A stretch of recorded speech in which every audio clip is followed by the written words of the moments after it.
যখন এই ঘর তুলি তখন মানুষ আমাকে পাগল বলছে যে তুই এইখানে দোকান দিবি, এইখানে কে কফি খাবে, কে চা খাবে, যারা মাছ ধরে তারা খাবে। আমার আপনজনও আমাকে অনেক বাধার সৃষ্টি করছে, বাধা দিছে এইখানে চলবে না, কিন্তু আমি 100% শিওর ছিলাম যে এখানে চলবে।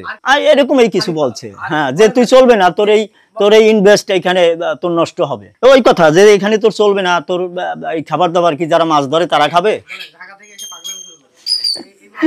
ওই তো আমারে পাগল বলছে যে তুই ঢাকা থেকে এসে পাগলামি শুরু করছিস, অনেক এই ধরনের কথা বলছে। না, আমি শুনি নাই, তার কারণ আমি আমার চিন্তায়, আমি আমার কল্পনায় আমি কাজ করছি। আমি যে গেস্ট হাউসে কাজ করছি, আমাদের কোম্পানির একটা ভাওয়াল রিসোর্ট আছে। তো ওই ভাওয়াল রিসোর্ট যারা তৈরি করছে, আর্কিটেক্ট ইঞ্জিনিয়ার তারা 3 বছর আমার কাছে ছিল, খাবার দাবারই তারা খাইছে। এখন আর্কিটেক্ট ইঞ্জিনিয়ারের তাদের পরিকল্পনা হলো নতুন কি করা যায়, নতুন ভাবে কি প্রোগ্রাম করা যায়, সমস্ত কাজবাজ তারা নতুন ভাবে করে। এই বেড়াটা দেবে, এটা পুরানো কিভাবে ছিল ওইভাবে তারা করবে না, এটা নতুন ভাবে করবে। এই ওনাদের কাজ দেখেই আমার এই চিন্তাধারা আসছে। বাইরের থেকে লোকজন আসছে, যেমন মনে করেন গোপালগঞ্জ, কাঠি, ঘাগর, পশ্চিমপাড়, ওদিকে রাধাগঞ্জ, ভাঙ্গারহাট, ওদিকে গোন নদী, আগলজারা, এদিকে সাতলা, বিশারকান্দি, আত্মারপাড়া, দূর দূরান্ত থেকে আসে। গ্রামের মানুষ খায়, গ্রামের মানুষও আসে, দূরের থেকে আসে। মানুষের মাধ্যমেই পরিচিত হয়েছে। মানুষ যেখানে পরিবেশটা একটু ভালো পায় সেখানেই মানুষ যায়, এবং খাবার দাবার পরিষ্কার পরিচ্ছন্ন এবং টেস্ট ভালো হলে মানুষ একজনের থেকেই আর একজনে এটা জানতে পারে। এইভাবেই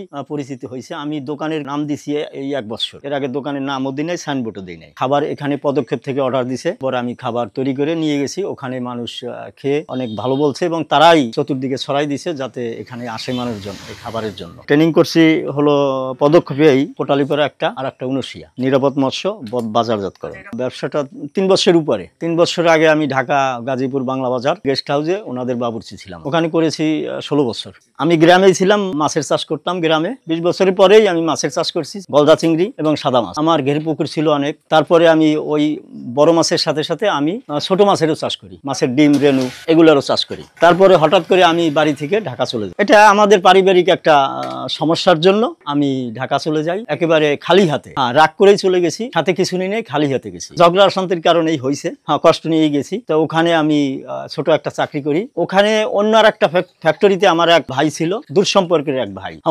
ওনার আশ্রয় উনি আমাকে নিয়ে গেছে। নিয়ে গেলে পরে আমি ছোট একটা চাকরি করি, ক্লিনারের চাকরি। আমি ক্লিনারের কাজে ঢুকি ওই গেস্ট হাউসেই। তো গেস্ট হাউসে যে বাবুর্চি ছিল উনি খ্রিস্টান ছিলেন, ওনার বাড়ি কলাকুপা বান্দুরা। ওনার সাথে আমার খুব ভালো সম্পর্ক হয়, এবং ওনার কাজগুলো আমি সব অর্ধেক কাজ আমিই করতাম, বাবুর্চির কাজ এবং আমার তো ক্লিনারের কাজ।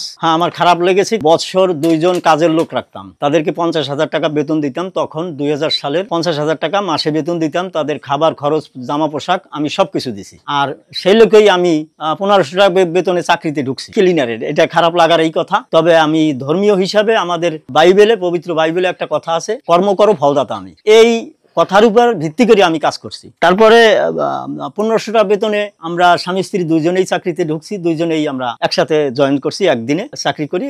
তখন 1500 টাকায় 3000 টাকায় আমাদের চলতো। তারপরে আমি দিনগুলি অনেক ভালো গেছে। ওই একটা কথার উপর এই কষ্ট দূর হয়ে গেছে। পবিত্র বাইবেলের যে কথাটা, কর্ম করো ফলদাতা আমি কাজ করছি।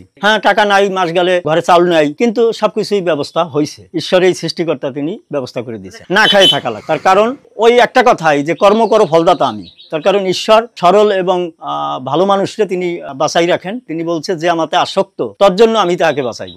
এক সময় আমি তখন গ্রামে একটা বদলার দাম ছিল 10 টাকা। আমি 2000 টাকা করে এক একজনের বেতন দিতাম।